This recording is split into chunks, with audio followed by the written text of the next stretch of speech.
선교에 대한 주제를 가지고 말씀 나누는데 그 첫 번째 시간으로 선교의 시작은 하나님의 마음을 품는 것이라는 제목으로 말씀을 나누면서 은혜를 같이 하려고 합니다.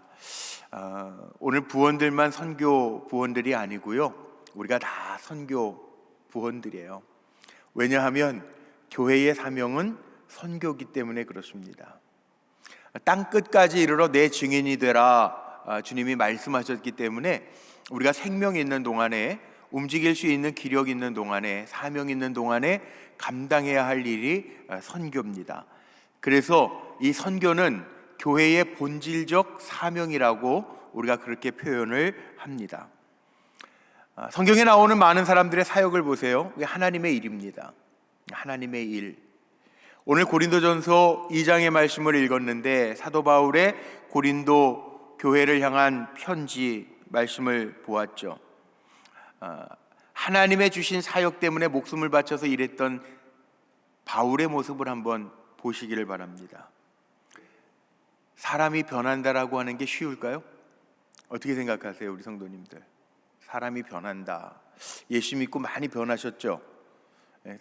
그런데 우리 목회자 세미나를 하면 목회 세미나에서 그런 얘기해요. 목사님들이 설교한다고, 설교 몇 번 들었다고 사람들이, 성도들이 쉽게 변할까? 쉽게 변하지 않는다는 거예요. 옛 어르신들이 그런 말 많이 했던 기억이 있습니다. 옛말에 사람이 갑자기 변하면 죽을 때가 됐다는 말이 있잖아요. 그 얘기는 거꾸로 얘기하면 사람들은 잘 변하지 않는다라고 하는, 그만큼 사람들이 변하기가 참 어렵다라고 하는 이야기입니다. 예수를 오래 믿으면서도 옛 속성이 남아있어서 변하지 않는 사람이 많습니다. 우리가 정말 예수 믿으면서 빨랑빨랑 변해서 정말 천사와 같이 되면 좋겠는데 그렇지 않다는 거예요. 제가 지금도 기억나는 거, 우리 오늘 선교부원들 중에 이렇게 준영이, 어린 친구들도 같이 이렇게 참여했는데 제가 초등학교 때였는데요, 그 조영남 씨, 요즘에 조영남 씨 이렇게 언론에 막 별로 안 좋은 모습으로 많이 나오는데 저 어렸을 때, 초등학교 다닐 때 조영남 씨가 참 간증 교회들마다 많이 하고 다니셨어요. 제가 기억나요. 기타 하나 메고 나와서 간증하다가 찬양하다가 하는데 참 은혜롭게 했는데, 그분이 충청도 분이잖아요. 뭐 삽교, 그런 장터 노래 이런 거 만들고 그랬는데, 간증할 때 제가 그 어린 나이에 들은 건데 지금도 기억나는 게, 조영남 씨 어머니가 그 권사님이셨잖아요. 감리교 권사님. 충청도가 감리교가 많거든요.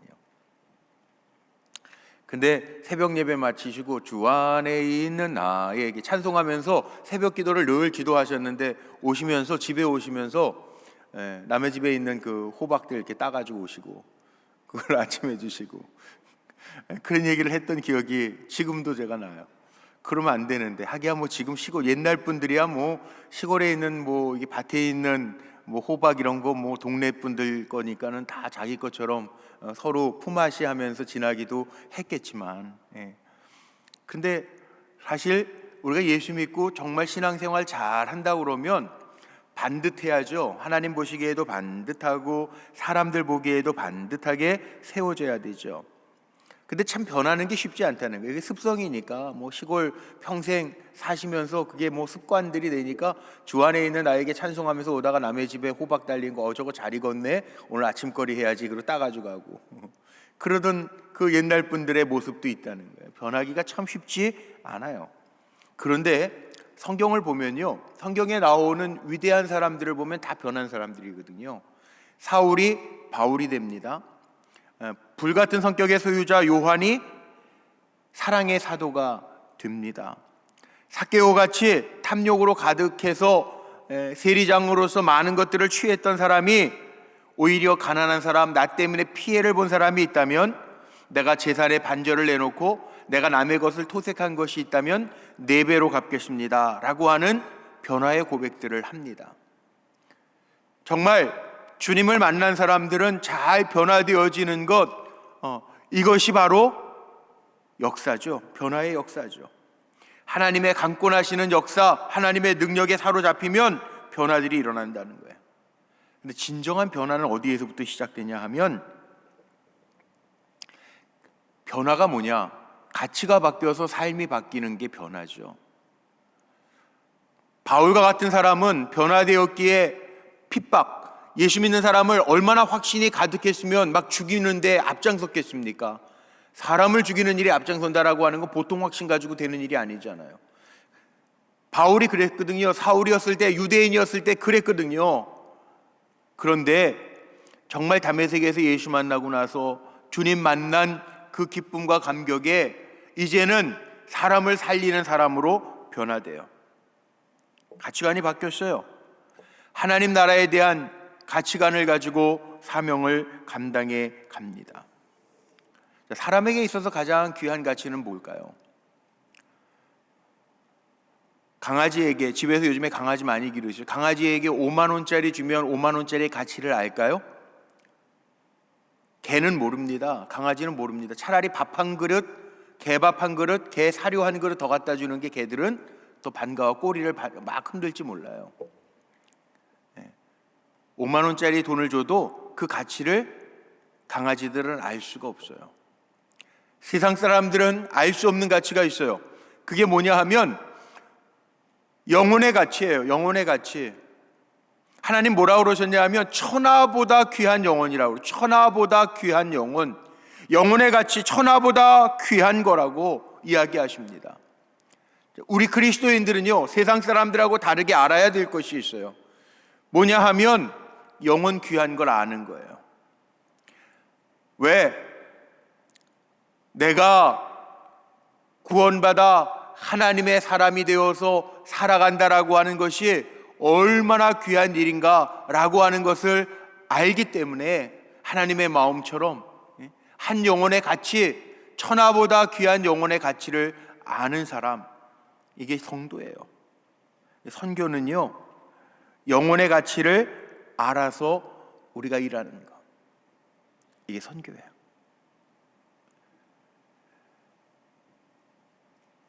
어떤 사람이 귀한 사람이냐? 세상 말로 하면 누가 스타냐? 세상 사람들 매스컴 타고 무슨 인기를 얻으면 스타라고 이야기하지만 구약성경 다니엘서 12장 3절 말씀에 보면 이런 말씀이 있습니다. 지혜 있는 자는 궁창의 빛과 같이 빛날 것이요. 지혜 있다라고 하는 것도 참 귀한 거죠. 그러나 그 다음에 나오는 말씀 보세요. 많은 사람들을 옳은 대로 돌아오게 하는 자는 별과 같이 영원토록 빛나리라. 별이 뭡니까? 영어로 스타잖아요. 많은 사람들을 옳은 대로 진리로 생명으로 돌아오게 한 자는 별과 같이 빛난다. 자, 여기 저나 여러분이 다 보내는 선교사, 기도하는 선교사, 영혼의 가치를 알고 사람을 세우는 선교사라고 하는데 여기에 있어요. 우리가 스타, 정말 우리의 섬김을 통해서 많은 사람들이 하나님을 알고 구원받으면 그렇게 많은 사람들을 건져내는 사람이 바로 스타라는 거예요. 스타.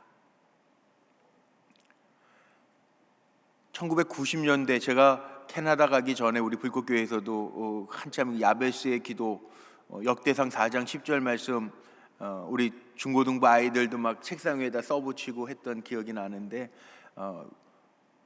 브루스 윌킨슨이라고 하는 분이 쓴 야베스의 기도 아시죠? 야베스의 기도가 뭐죠?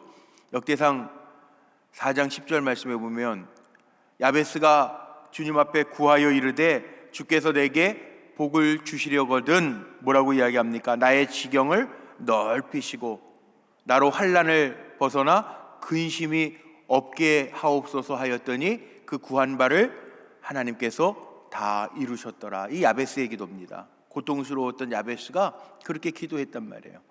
한동안 이 야베스의 기도문을 써서 살았던 사람들 많잖아요.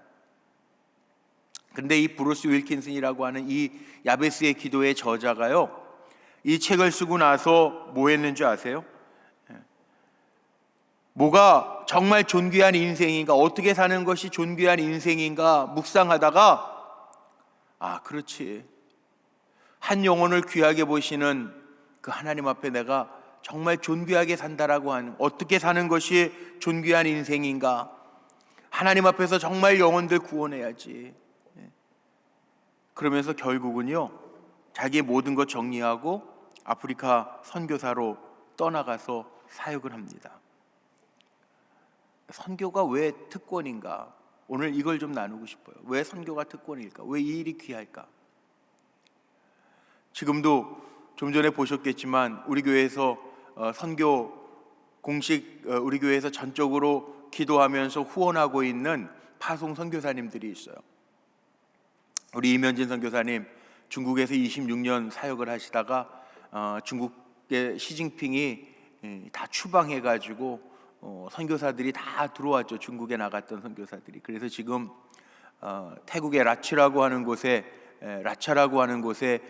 지금 선교 센터를 만드시려고 기도하면서 준비하고 계시고 있기도 하고, 또 우리 윤종환 선교사님 코로나 위기 가운데에서도 왕래가 끊겼다가 비행기가 제3국 저 독일을 통해서 들어간다고 그러니까 그 들어간다라고 하는 소식에 정말 재빠르게 그 비행기 티켓을 구해가지고 그 어려운 중에도 들어가서 하바나에서 잊지 못하고 저 시골로 옮겨가가지고 저에게 설 전에 문자를 보내왔는데 정말 기적처럼 하나님이 맺어주시는 또 사역들을 시작하고 있어요.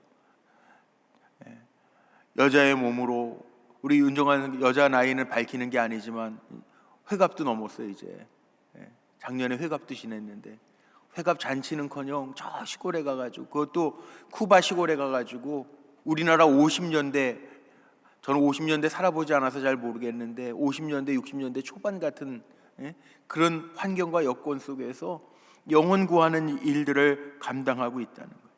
왜 그럴까요? 왜 그럴까요?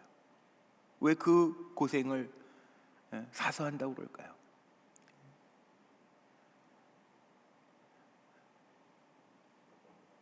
에스와틴이라고 이름 들어보셨어요? 우리 저 송윤희 전도사님 저 뒤에 있는데, 우리 유치부 전도사님 하시는 송 전도사님이 이제 4월 달에 목사 안수 받고 7월까지는 파송 받아서 나가야 되니까 이제 금년 중에 나가야 돼요. 에스와틴이라고, 저 남아프리카, 저도 어디에 있는지 몰랐어요. 도대체 아프리카도 뭐 동아프리카, 서아프리카, 중앙아프리카 뭐 이런 데가 있다는데 어디야? 내가 물어봤더니 남아프리카. 우리가 알기로는 거기가 전 세계에서 에이즈가 가장 창궐한 곳이래요. 그래서 제가 신혼부부인데 왜 하필이면 거기야? 저는 또 그랬잖아요. 근데 본인은 또 그러더라고. 그 김호성 전도사님, 남편 전도사님하고 같이 안수받고 선교지를 가야 되는데 거기를 품고 기도했대. 우리 윤정한 선교사님도 쿠바 가기 전에 왜 하필이면 지구 반대편 그 쿠바 공산 국가냐고 그랬더니 거기를 또 품고 하나님이 기도하게 하셨다고 몇 년을, 그리고 가가지고 목숨 내놓고 사역하는 이 신혼부부인데, 우리 송전도사님은 아직 아이도 안 가졌는데 거기 아프리카에 가서 아이들, 그 버려져 있는 아이들 사역들 하겠다고 또 간다는 거예요. 왜 그럴까요? 왜 세상 사람들이 보면 그 고생을 사소하냐라고 하는 표현할 정도로 그렇게 할까요? 왜 그럴까요? 이유가 있어요. 이 하나님의 일 선교에는요, 하나님의 주시는 특권이 있다는 거예요. 특권이. 그 무슨 특권이 있느냐? 이 일을 감당할 때, 하나님의 일을 감당할 때 사람의 힘을 하는 것이 아니라 주님의 능력을 경험하는 기회가 된다는 거죠. 기회가. 참 이상한 거는요, 우리가 생각하지 못하는 일이지만 이게 내 힘으로 하는 게 아니더라고요. 하나님의 일은 하나님이 능력 주셔서 감당하게 하고 그 일을 감당하는 동안에 주님이 하시고 있다라고 하는, 주님이 일하고 계시다라고 하는 것을 보여주신다는 거예요. 윤정한 선교사님도 쿠바에서 사역하다가 잠시 들어와서 그때 금요철야에 말씀 전하면서 같이 찬양하자고 하고 불렀던 찬양, 제가 지금도 잊지 않는데, 복음성가 주가 일하시네, 주가 일하시네 찬양하고 사역 보고했던 거 기억나십니까? 주가 일하시네, 주님이 일하신다는, 그걸 알게 하신다는 선교의 특권이에요. 주님의 일하심을 보여주셔서 우리를 더 강하게 만드시는 거예요. 우리 불꽃교회가 선교하면서 주님의 능력을 더 강하게 보고 우리를 강하게 하시며 주님의 군사 세워주시는 역사가 우리 교회에 차고 넘치기를 소망하고 축복합니다. 이게 선교의 특권이에요. 선교의 특권이 또 있습니다. 선교는요, 이 땅에서 천국의 기쁨을 누리는 거, 이게 특권이에요. 우리 교회에 많은 양육 프로그램이 있는데 전도 폭발이 있어요. 전도 폭발. 지금 만남이 금지돼 있어서 양육이 지금 다 멈추어져 있는데 전도 폭발을 여러 가지 교회 프로그램 중에 성도님들이 잘 안 하려고 그래요. 왜냐, 암기도 해야 되고 사람들 만나서 복음을 전해야 되니까 사람 만나서 복음 전하는 게 쑥스럽기도 하고 암기하는 게 어렵기도 하고, 그러니까 될 수 있으면 피해 가려고 그러는 프로그램 중에 하나가 전도 폭발이에요. 근데요, 여기 우리 유준길 권사님도 계시고 몇몇 분 계신데 전도 폭발에 목숨을 거시는 분들이 몇 분 있어요. 왜 그런 줄 아세요? 다른 분들은 악명 높은 프로그램, 암기하는 게 좀 어려워서 사람 만나는 게 부담스러워서 피해 가려고 하는 전도 폭발인데, 전도 폭발에 더 목숨을 걸고 열심을 갖는 분들에게 왜 그러냐고 물어봤더니 다른 게 아니더라고요. 전도의 기쁨을 체험해서 예수를 모르는 사람이 복음을 받고 예수 믿겠다고 고백하는 그 모습을 보면서 마음이 뜨거워지는 거예요. 영혼 구원의 기쁨을 체험하는 거예요. 그래서 제가 이게 전도가, 선교가 하나님의 사람을 만드는 일이, 그렇지, 이 땅에서 생명을 얻는 기쁨을 얻게 하는 특권이 있구나 깨달은 적이 있어요. 그렇습니다. 온 천하를 주고도 얻을 수 없는 영혼들을 건진다라고 하는 기쁨, 사람을 살려낸다라고 하는 기쁨이 얼마나 큰지 몰라요. 선교가 그거예요. 사람을 살려내는 거. 죽어져가는 영혼들을 우리가 복음을 전해서 주님의 사랑으로 살려내는 기쁨, 사람을 살려내는 기쁨이 얼마나 큰지 몰라요. 이게 선교의 특권이에요.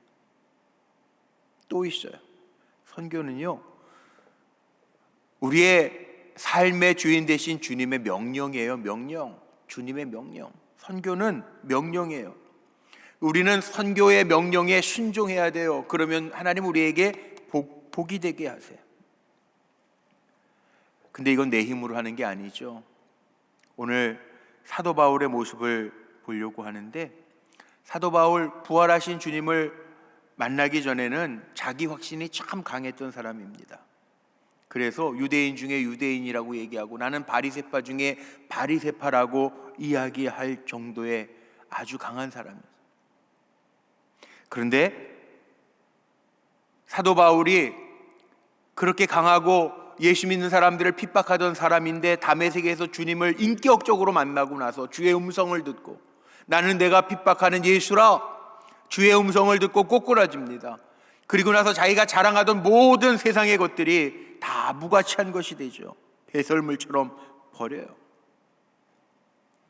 오늘 고린도전서 2장의 말씀을 읽었는데, 고린도 교회 아덴에서요, 아덴에 가서 자기의 지식, 철학적 지식을 가지고 신들을 설명하려고, 사도행전 17장에 보면 아덴이 어떤 곳인지를 설명하는, 신에 대해서 사람들이 많이 아니까 관심 있는 영적인 사람들이라고, 자기의 철학과 지식을 가지고 그곳에 아덴에 가서 정말 아름다운 말로, 자기의 지식적인 말로 복음을 전하려고 그랬는데 이게 웬걸 먹히지가 않는 거예요.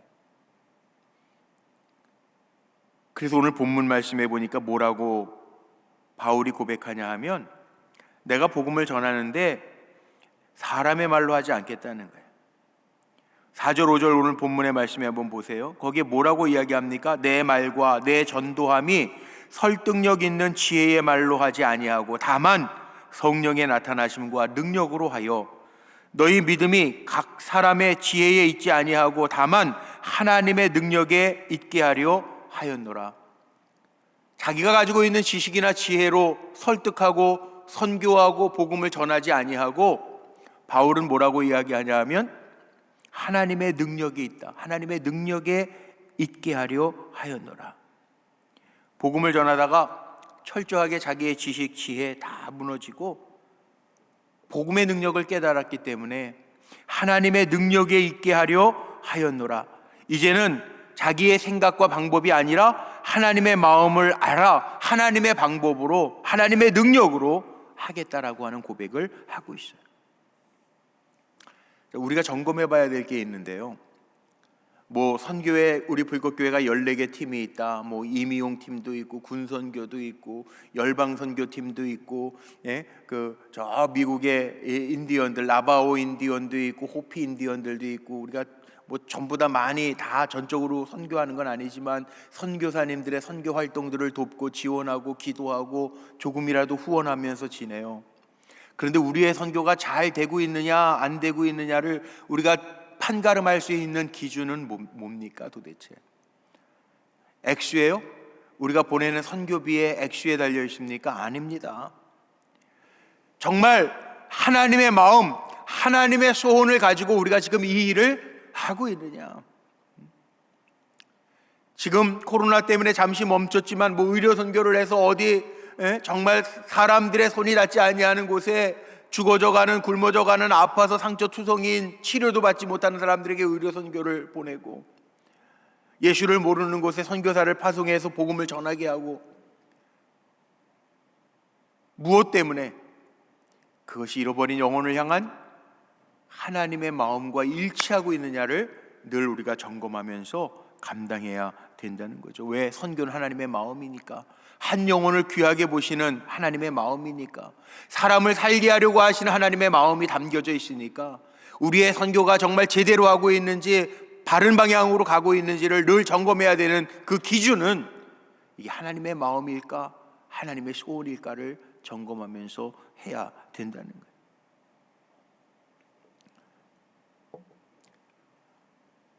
제가 캐나다에 있을 때요, 저기 북쪽에 한 2시간 자동차로 토론토에서부터 북쪽으로 한 2시간 가면 토론토의 민속마을이라는 데가 있어요. 우리나라의 민속촌하고 비슷한데 거기 뭐 1500년대서부터 1700년도서부터 1800년대 그 개척되고 나서 그 원주민들 그 뭐라 그래 인디언들 살던 뭐 인디언 레저베이션 그 사는 동네도 있지만 그 우리나라의 민속촌처럼 돼 있는 데가 있어요. 그 1907년에 우리나라 그 평양 대부흥 운동을 일으켰던 하디 선교사 얘기 아시죠? 하디 선교사 토론토 사람이거든요, 캐나다. 그런데 제가 그 캐나다 민속촌에 한번 가서 보면서 놀랬던 게 하나 있는데 지금도 제가 기억나는 게 있는데 뭐냐 하면 야, 우리나라 민속촌하고 다르네. 물론 그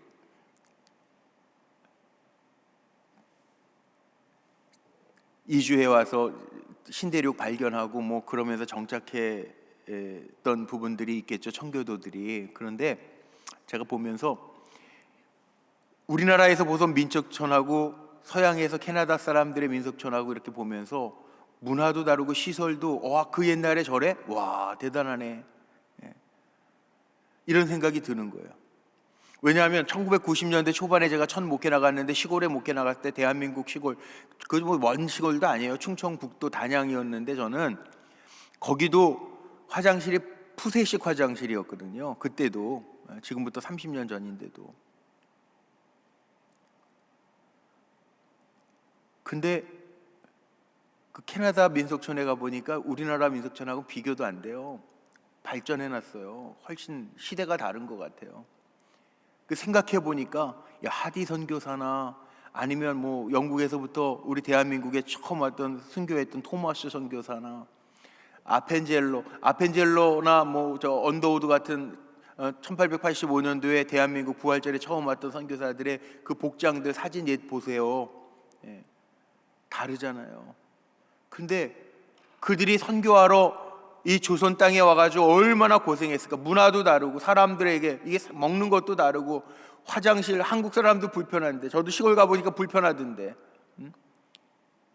그 문화적 차이와 충격을 이겨내면서 그 사역을 어떻게 감당했을까? 무슨 힘으로 감당했을까? 그 생각이 퍼뜩 나죠.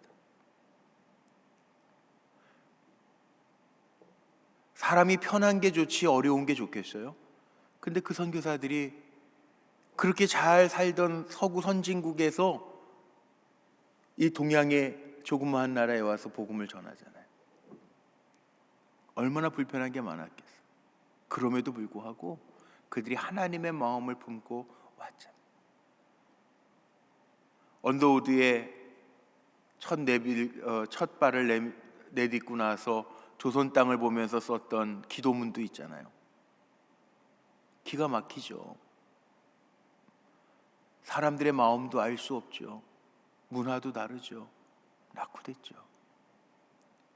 마치 오늘날 대한민국 이 좋은 나라, 좋은 편한 데에 있다가 쿠바나 저 아프리카나 저 인디안 레저베이션에 가 있는 선교사들하고 별반 다를 게 없어요. 그런 마음으로 갔다. 왜? 하나님의 마음이 그들 안에 있었기 때문에. 선교는요, 하나님의 마음을 갖는 거예요. 이념도 초월하고 종교도 초월하고 인종도 초월하고 우리의 생각과 이기심도 초월해서 품고 가는, 하나님의 마음을 품고 가는, 내 힘으로가 아니고 오늘 이 사도 바울이 오늘 본문 4절에 고백하는 것처럼 사람의 지혜나 사람의 설득력이 아니라 다만 성령의 나타나심의 능력으로 하여 하나님의 일이기 때문에 하나님의 마음을 품고 갈 때 하나님이 일하실 거라고 하는 믿음을 가지고 가는 거예요. 왜? 가장 힘있고 전능하신 하나님의 명령을 감당하는 것이 귀하기 때문에 사역의 큰 능력은 바로 하나님의 사역을 대신하는 것, 하나님 뒤에서 뒷배경이 되어주시기에 그 믿음으로 갔다. 내 힘으로 하는 게 아니죠. 선교가 하나님의 마음이 있어 감당하는 거죠. 하나님의 마음을 품고 사는 것. 제가 예와 읽은 책 얘기 하나만 하고 오늘 말씀 마칠게요.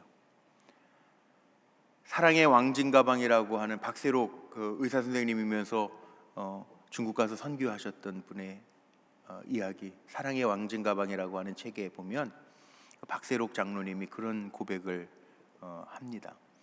중국에서 사역할 때, 지금도 그렇죠. 꽃제비라고 그러고 뭐 그러잖아요. 북한에서 배가 너무 고파가지고 압록강 건너 넘어오는 거예요, 중국으로. 북한의 한 여성이 넘어왔대요. 먹을 것 먹으려고, 먹을 것 찾아서 넘어왔다는 거예요. 목숨을 걸고. 중국 공안한테 걸리면 생명을 잃으니까 감춰주고, 지하의 방 하나에다 감춰주고 먹을 거 하고 그 다음에 그 성경책을 넣어줬다는 거예요. 그 북한에서 넘어온 여인에게. 네. 그 거기서 먹을 걸 받아 먹고 성경을 하루 종일 뭐 할 것도 없고 숨어 있는 거니까 성경을 읽고요. 먹을 거 찾아서 넘어왔던 사람이 나중에 은혜 받고 나서 먹을 거 찾아왔던 사람이 성경책 하나를 품고 다시 북한으로 가게 됩니다.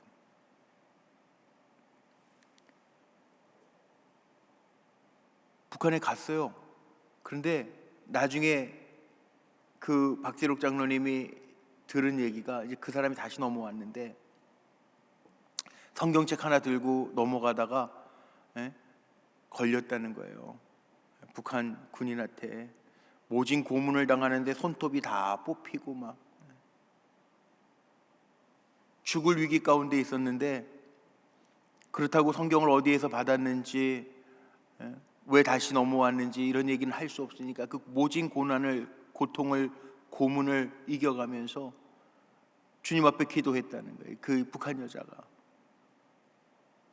오히려 자기를 고문하는, 손톱까지 뽑고 그 몹쓸 고문을 하는 그 젊은 그 군인, 그 군인의 얼굴이 오히려 우시는, 그 영혼을 긍휼히 여기며 우시는 예수님의 얼굴처럼 보이더래요. 그래서 끌어안고 울고 3개월 동안 모진 고문을 당하다가 자기의 삶의 터전에 들어와서 스테반 지하교회를 만들어가지고, 뭐 북한에야 많이 모일 수 있게 해서 지하교회가 있다는데 그 지하교회는 어디 어떻게 했는지도 잘 몰라요. 우리 북한 선교회 팀이 있어서 우리 예전에 거기에다가 뭐 쪽복음 보낸다고 뭐 USB에다가 복음 성경 담아가지고 보내고 그러기도 했었죠. 이거 방송 나가도 큰 문제 없나 모르겠네. 하여튼 그런 적도 있었어요. 그런데 그렇게 가서 자기만 구원받고 끝날 수 없어서 성경책을 품 안에 안고 가다가 걸려서 모진 고문을 받고, 그리고 지하교회를 세워가지고 복음을 전하다가 다시 1년이 넘었는데 그 여자가 다시 압록강을 넘어서 중국으로 들어왔다는 거예요. 박세록 장로님이 그 책에서 그런 얘기를 합니다. 뭐 때문에 갔는데 또 뭐 때문에 이번에는 왔냐고 묻는데 이 여자가 뭐라고 대답하냐면, 복음을 전해야 되는데 성경에 대한 지식이 너무 자기가 없어서 자기가 배우러 왔다는 거예요. 더 배워서 증언하기 위해서 생명을 걸고, 이제는 밥을, 양식을 먹을 걸 찾아서 넘어온 게 아니라 영적인 양식을 찾아서 넘어왔다는, 그걸 배워가지고 다시 가서 그 숨겨진 교회에서 한 영혼이라도 더 살리겠다고. 그 여인이 품은 마음이 하나님의 마음이죠. 자기만 사는 것이 아니라, 자기만 구원받고 자기만 편안해지는 게 아니라 가족들, 동포들 생각하면서 감당하겠다는 그 마음, 그게 하나님의 마음. 우리에겐 이 마음이 있냔 말이에요. 너무 편해서 없죠. 너는 너대로 살고 난 나대로 살자, 그런 마음으로 살 때가 참 많죠. 아니라는 거예요. 우리가 정말 품어야 될 마음은 하나님의 마음, 여기에서부터 선교가 시작된다는 거예요. 마가복음 마지막 장 16장, 마가복음 16장밖에 없죠. 16장 15절에 보면 이런 말씀이 있습니다. 또 이르시되 너희는 온 천하에 다니며 만민에게 복음을 전파해라. 이게 사명이에요. 마가복음 마지막 장에 있는 말씀이 예수님이 말씀하시는 거예요. 너희는 온 천하에 다니면서 만민에게 복음을 전파해라. 온 천하에 다니며, 온 천하에, 내가 가고 싶은 곳에만 가는 게 아니라 정말 하나님의 마음은 세상의 땅끝까지 이르러, 땅끝까지 이르러 내 증인이 되라고 말씀하셨는데, 온 천하에 다니면서 하나님의 마음을 품고 영혼을 건져내는 일을 하라는 거예요.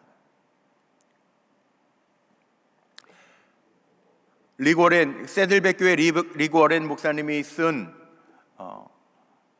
목적이 이루는 삶이라는 책에 그런 얘기 나오죠. 두 가지 크리스찬이 있다는 거예요. 세상적인 크리스찬이 있고 세계적인 크리스찬이 있다는 거예요. 세상적인 크리스찬, 세계적인 크리스찬. 어떤 차이가 있느냐? 세상적인 크리스찬은 자기를 위해서, 자기의 목적과 이익을 위해서 하나님을 이용하는 사람들, 세상적 크리스찬. 세계적인 크리스찬은 뭐냐? 세계적인 크리스찬은요, 복음을 전하기 위해서 내가 부름받았다라고 하는 것을 알고 하나님을 기쁘시게 하기 위해서 살아가는 사람, 세계적인 크리스찬이라는 거예요. 같은 크리스찬인 것 같은데 내가 세상적인 크리스찬이냐 아니면 세계적인 크리스찬이냐, 여기에 차이가 있다는 거예요.